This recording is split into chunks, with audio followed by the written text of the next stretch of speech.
Good morning, I'm Taylor Wilson, and today is Monday, February 10th, 2025. This is the Excerpt. Today we take a closer look at Elon Musk and his government blitz. Plus we recap football's big night in New Orleans, and a hearing looms surrounding a buyout offer for government employees. Elon Musk is quickly making a new name for himself as one of the most singular and polarizing figures of any presidential administration. I spoke with USA Today White House reporter Zach Anderson for more. Zach, always a treat having you on. How are you today? Doing great. Great to be here. Great to have you as always. So let's just start with this. A lot has happened coming up on the 3-week mark of this administration. What have been some of the big highlight moves involving Elon Musk? Elon Musk has been everywhere. In a lot of ways, he's really the central figure in Trump's presidency, other than Trump himself. This Doge effort has gotten a ton of attention. It's been moving with lightning speed through a bunch of federal agencies and making really shocking moves that we haven't seen in the past when it comes to government cost cutting, where you're offering buyouts to every federal employee. You're moving to shut down an entire federal agency. These are just unprecedented things. And in terms of pushback, Zach, what are we seeing? What do critics say, and how have the courts weighed in so far? Pretty intense pushback. This has really galvanized Democrats who didn't really seem to have a clear response to the second Trump administration. The so-called resistance was kind of dormant, and they've really focused on Musk as sort of what they view as an unaccountable, sort of behind the scenes boogeyman who is pulling the strings here. And they've had protests, not just in DC, but all over the country. You've seen activists gather to go after Musk and Trump. There's been some court cases. There's lawsuits that were filed regarding the effort to shut down the government's international aid agency. They're arguing that that's unconstitutional. Congress created USAID, and they argue that only Congress can shut it down. So there's sort of constitutional separation of power questions here. And there was also a lawsuit that was brought over access that Doge officials had to a sensitive payment system that's run by the Treasury Department that sends out payments to millions of people and handles trillions of dollars. Zach, can you put Doge, this is of course the Department of Government Efficiency, in a historical context for us? I mean, have we seen anything like this before in the US? It's not unusual to have presidents come in and talk about cutting spending, making government more efficient. That's been a talking point for a long time. Really, it goes all the way back to sort of Franklin Delano Roosevelt and the New Deal in the 1930s and during the Great Depression, where there was a big expansion of government. And there's been a backlash to that ever since. Ronald Reagan famously said that government is the problem. Bill Clinton had a reinventing government efficiency type task force. This is not unusual at all. The way Musk is going about it, though, is highly unusual. And I've talked to historians and other experts who say we've seen nothing like this in the past. Wow. All right. So where do we go from here, Zach? I mean, what's the next expectation from Musk's influence? I know there's kind of something new seemingly every day out of this world. Well, I actually was just listening to a press conference that Trump had where he was with the Prime Minister of Japan, and he was actually, a number of the questions were about Musk, which just shows you how much he's dominating the conversation when even, an event with the Japanese Prime Minister becomes a Musk Q&A.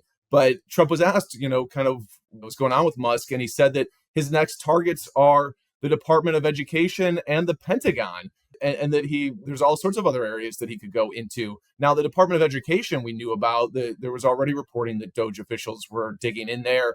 But the military, I haven't heard much about that. And it seems like that's an area, there's a lot of Republicans who are military hawks, who really support military spending. That could be an interesting area if they really start digging into it. But it's an area that could be fruitful. It's, there's over $800 billion are spent on defense funds. So, there's a lot of potential cuts to be made there, but it does show that Doge is going into all sorts of areas, and it seems like he's marching right through the government right now. All right, this was a great step back piece. I really want the listeners to go check out the full version with a link in today's show notes. Zach Anderson covers the White House for USA Today. Thank you, Zach. Thank you. The Philadelphia Eagles are Super Bowl champions. They took down the Kansas City Chiefs last night 40-22, denying the Chiefs what would have been the first ever Super Bowl three-peat. The Eagles defense in particular came through with the team's 6 sacks, one off the Super Bowl record for most in the game. Still, it was Philadelphia's quarterback Jalen Hurts who won Super Bowl MVP. Meanwhile, Kendrick Lamar's halftime show marked the first time a solo rapper headlined the event. With Samuel L. Jackson clad in a full Uncle Sam outfit and top hat acting as a moderator, the rapper held a 13-minute performance. You can read more with a link in today's show notes. President Donald Trump continued voicing his trust in Elon Musk to root out federal waste, turning his attention next to the Departments of Education and Defense in an exclusive interview with Fox News before the Super Bowl. Musk has been criticized for sending staffers to gather sensitive information at government agencies. His team was blocked temporarily in court from gaining access to secure systems at the Treasury Department. Trump said he disagreed with the judge's decision and that he trusts Musk. Trump told reporters during his flight to the game that he would order 25% tariffs on steel and aluminum today. And he said Canada and Mexico must each do more to avoid 25% tariffs on imported goods that have been postponed for 30 days. More of the interview is set to air tonight. The move comes after Trump had previously promised tariffs on metals and other goods like microchips and pharmaceuticals. Trump on Friday said he would impose reciprocal tariffs that would affect all countries. A hearing is set for today surrounding the latest on a buyout offer for federal employees. And it's been a tense few days. I caught up with USA Today senior national political correspondent Sarah Dwyer to discuss some of the anxieties and frustrations that federal workers have been feeling and how they approach their decisions on whether to accept the buyout. Hello, Sarah. Hello. So let's just start with this, Sarah. I mean, what's the latest on this buyout offer? And roughly at the time you and I are talking, how many people have accepted it? So the buyout is part of Elon Musk's task force to streamline government agencies. The buyout itself says that if they voluntarily resign, they get 8 months' pay, including benefits. There have been some questions raised about whether it's legal. Congress has not appropriated funds past March. Some of the people we spoke to are really worried about whether the administration can actually follow through on this promise. The last update we got on Friday, about 60,000 federal employees had taken this buyout. It is far below what the administration has said they wanted. So, I'm really looking forward to seeing what the new numbers are today. It'll be really interesting. More than a dozen federal employees spoke with USA Today on this. So let's start with Tony Yang, Sarah. Who is he and what's driving his decision here? He works with the USDA in the IT department, and he really wanted to stay. He thought he was going to finish out and retire there. But he says that the hour-and-a-half commute he would have back and forth is just not something that he can do at his age. So he's going to go ahead and retire now. It's going to cost him about $1,000 a month.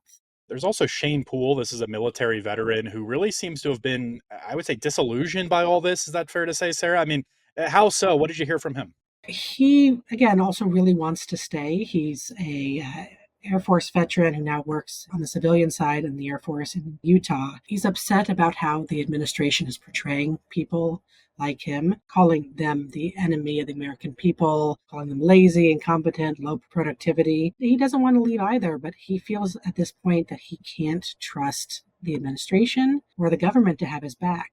It was hard to hear him say, he can't trust them anymore, and to him, the bridge is burned. He really said that he plans to leave whether or not his resignation is accepted by the administration. Wow. And it's someone who's spent his life committed to the military. What other anxieties or considerations, Sarah, did you hear from federal employees as they try to make this decision? Were there any common themes also across some of the folks you and Jessica spoke with for this piece? A lot of people were very concerned about whether the administration could honor the commitment. They're concerned about how kind of loosely worded the buyout offer was. They were just told to respond to an email with the word resign, and they weren't allowed to ask any questions in writing.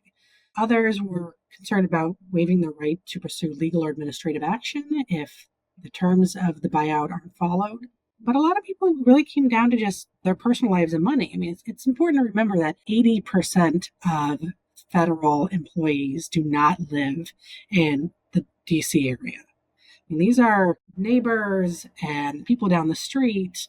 Every state has at least a few thousand federal workers there. They work in the VA, they work in the Park Service, the Postal Service, and to them, their biggest fears were paying the mortgage or their kids' college tuition. But we also heard from a lot of people who are worried that there might be layoffs or furloughs if not enough people take these resignations, and that they might be left with nothing as severance. Well, in terms of what's next, Sarah, I know these folks got a few days extra here with this pause for the deadline. Yeah, there's a hearing where a judge will at least hear beginning arguments from both the labor unions who brought these cases on behalf of federal workers and also the government. The Trump administration seems pretty confident. They told federal employees that the resignation offer has been extended until midnight on Monday. Sarah D. Meyer covers national politics for USA Today. Thank you, Sarah.